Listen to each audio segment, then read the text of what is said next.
Hey there YouTube, Eric Carthage here. Gonna bring you some Rome Total War online commentary action. This is a 2v2 battle on the Grassy Flats. I usually play 2 versus 2 on the Grassy Flats, just because a lot of people like the balancing. I'd like to try some though on different maps, but this is just for the sake of getting people to join and being happy about playing.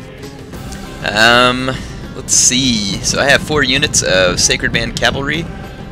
I have 6 units of Sacred Band Spearmen. Here they are.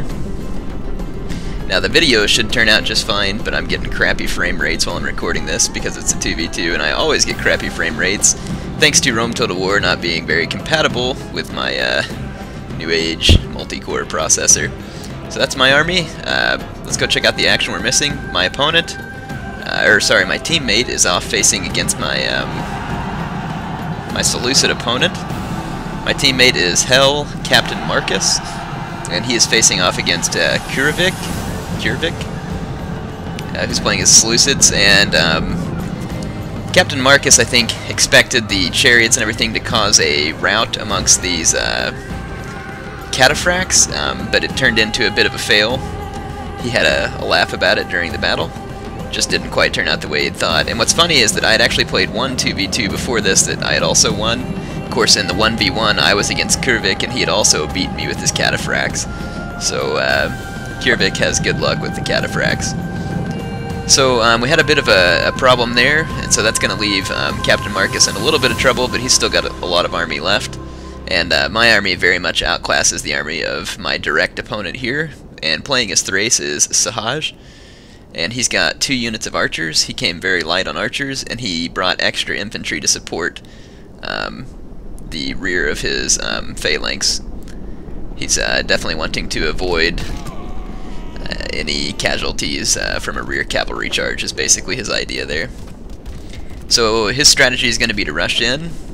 The problem is against Carthage, my Sacred Band Spearmen are going to pwn these Thracian phalanx pikemen. They really don't have a chance.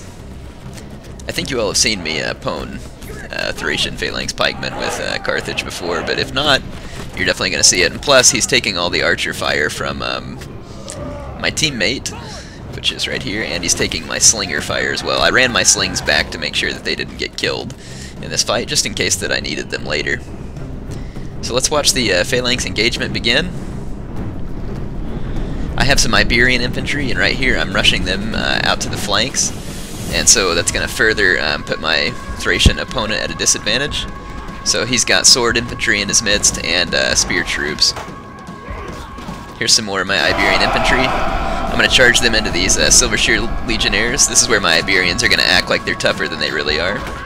And this ends up becoming a pretty good distraction for my teammate to help keep the Seleucids off of him for a minute.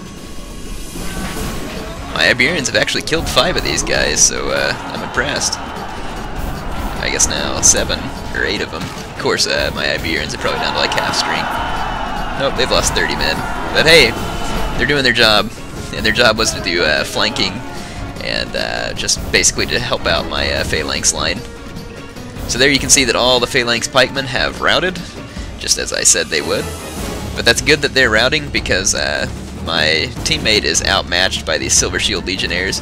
Kurevik is very smart to bring Silver Shield Legionnaires to this fight because the Bronze Shield's pikemen would probably stand pretty well toe-to-toe against Silver Shield pikemen, but the Bronze Shield pikemen are going to do not very well against the Silver Shield Legionnaires. Your allies have lost their leader. Look to your own so soldiers. Captain Marcus lost his general there, and so his troops are going to start a chain rout. Yeah, the Silver Shield Legionnaires are just a much more solid foundation for someone playing as Seleucids to use. Here, check this out. The enemy general is in a Bastardi unit, and Bastardi are very tough, have 2 hit points, and they're decent against cav, but they're not decent against a cavalry charge. And so I just gave them a massive charge, and then ran right through them to get them completely surrounded, and then killed the general. And so the Thracians were in bad shape anyway, and now that their general's gone, they're certainly dead. So here's a little bit of an overhead view so you can see what's going on. Seleucids are kind of running amok on Captain Marcus, but he's doing his best to put up a good stiff resistance there. and I am chasing out some routing Thracians. And now it's time for my infantry to face the victorious Seleucid infantry. So here comes the Silver Shield Legionnaires. They're throwing some Pila and charging into the rear of my men here, but I'm going to get turned around in time. Let's watch this class. Now his Silver Shield Legionnaires fared well against Bronze Shields, and they would probably fare well against a couple of other weaker pikes, but my Sacred Band Spearmen are going to be able to give these guys a pretty stout beating.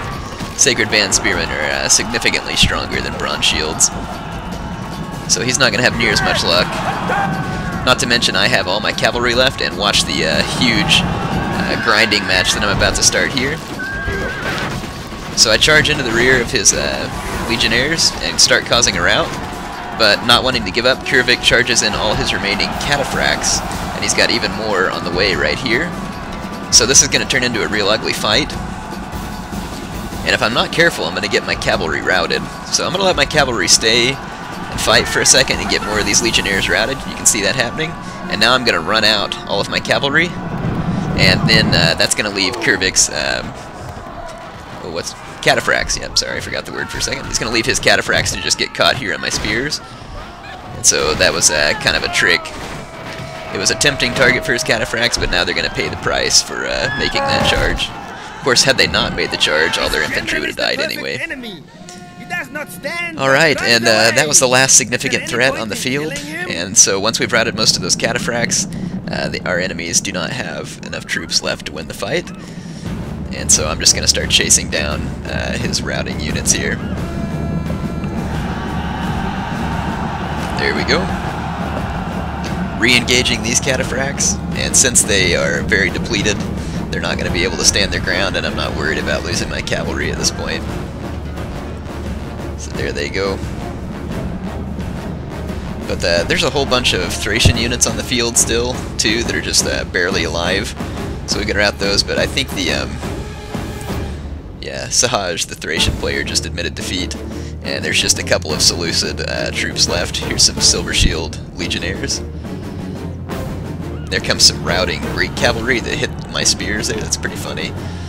Some of them got killed. There we go, those Silver Shields have routed, and I believe that there is just this unit of cataphracts that's left. And our opponent here, Kurvik, is going to be a good sport and just charge them in and not run away or cause any unnecessary wait time. So good game to our opponents. They played well. Good game to my teammate, Hell, Captain Marcus. It's fun playing with him. He's a very creative player. Takes good control of his troops. This out here was just kind of a fail, and I definitely will not hold that against him because I played as Pontus in the battle before this against Kurvik, and the same thing happened to me. So good game to our opponents, and I actually have one more piece of battle footage to bring you here. Alright YouTube, I am back with another Rome Total War online 2v2. This one's on the Syrian Flats. Yes, still quite flat, and not all that interesting, but again, this is, I guess, for fairness sake, so that people won't get done with the battle and say, oh, it wasn't fair, you had a hill, or we were over here, this and that. So yeah, it's just gonna be on these flat maps for the sake of that, even though I just made a Napoleon video ranting against the flat maps, which is kind of funny to me. So yeah, I really like the Gallic countryside and the Italian lowlands, Pripyat marshes. All those maps have pretty fair terrain for all players and offer a little bit of scenery change. I guess I could have played on them, but also I have to worry, like, my computer runs it fine, but some people's computers get some lag and stuff when you're playing on forested maps and stuff like that, when you have this many troops on the screen. So I'm again playing with Hell, Captain Marcus.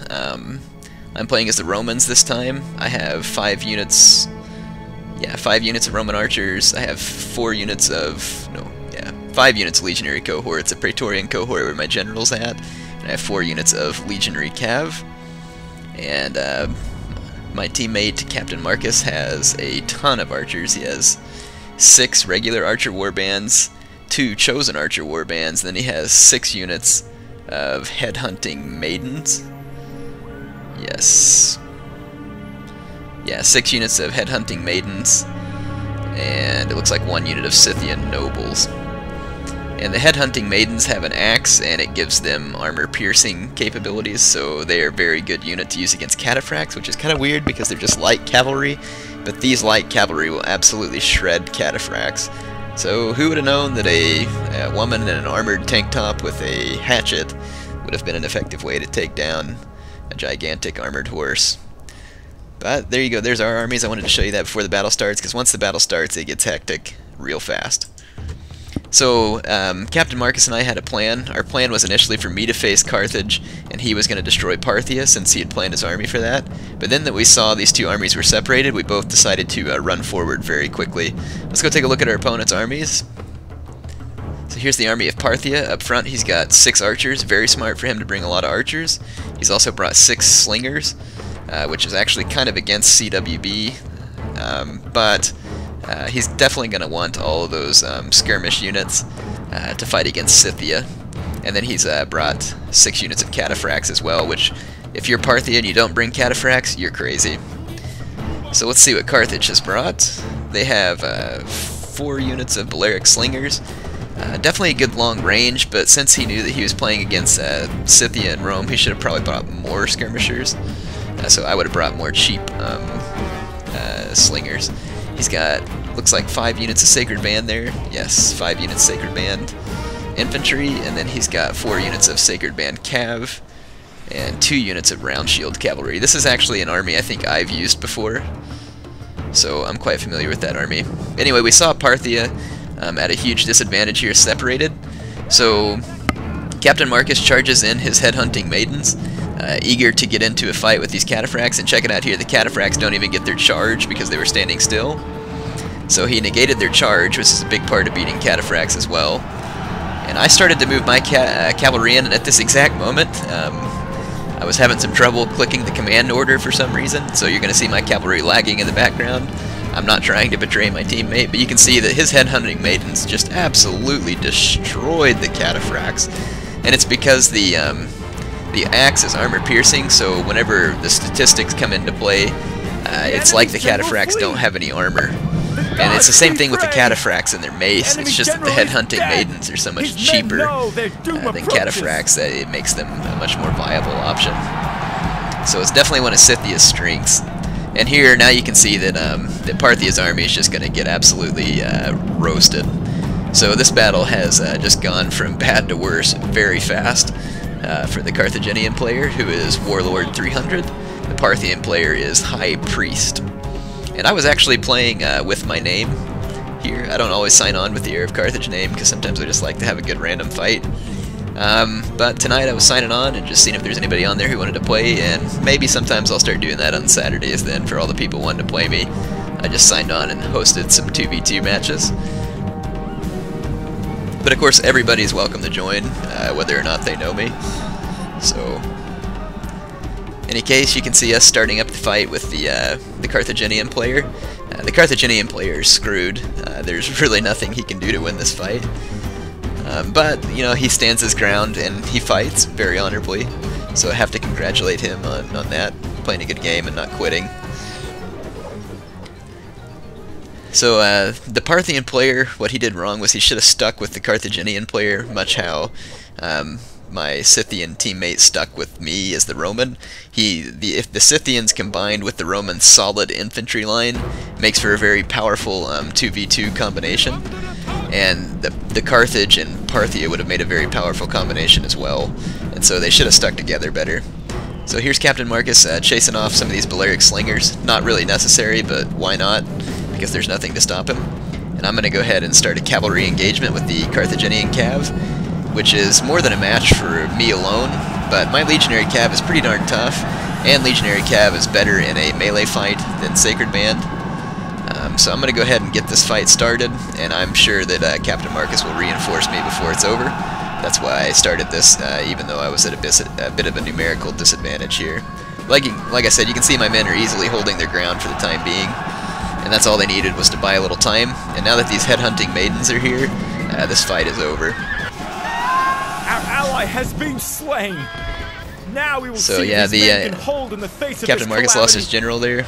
He's in a unit of the headhunting maidens, but it doesn't really matter. The Carthaginian cav is dead now. So now I was about to start an infantry engagement. I halt my Roman infantry just short of his Carthaginian line so that I have full opportunity to unload my Pilla. You definitely want to do this when fighting against Sacred Bands, since Sacred Band are extremely tough. Now, you know, in a perfect world you wouldn't want to take these Phalanx troops head on, but in this case we don't really have to worry because we hold the cavalry supremacy. And you can see how badly I damaged a lot of these units with my Pilla. And now I'm just going to run my cavalry in, and I don't really care that he has this unit of Sacred Band here. I'm just going to bypass them and charge, and they end up routing too, just because they're so scared over the numbers of enemies in the area. That's all she wrote, folks. So our opponents made the big mistake of staying too separated, and my teammate and I made the sound strategy of using the strength of each faction and combining them into kind of a super faction, so to say. So congratulations to Captain Marcus on his plan there. He's the one that kind of formulated this plan. It went extremely well, did very well, and also a good game to our opponents. I think that they had a couple of factions they could have combined to be quite strong. I think they just didn't use them together quite as well as they could have. But there you go. This army is under AI control. The player who was using it left the game. High Priest did. I guess he just probably didn't want to have to sit around and wait till it was all over. So here's some headhunting maidens chasing off the Parthians. And here comes my Roman cavalry as well. All Rome will be amazed at such a victory. So I hope you enjoyed these two 2v2 matches. I don't do team matches too often in Rome Total War, so maybe I'll change my ways. But I figured you all might like to see some team battles since I show them on other games from time to time.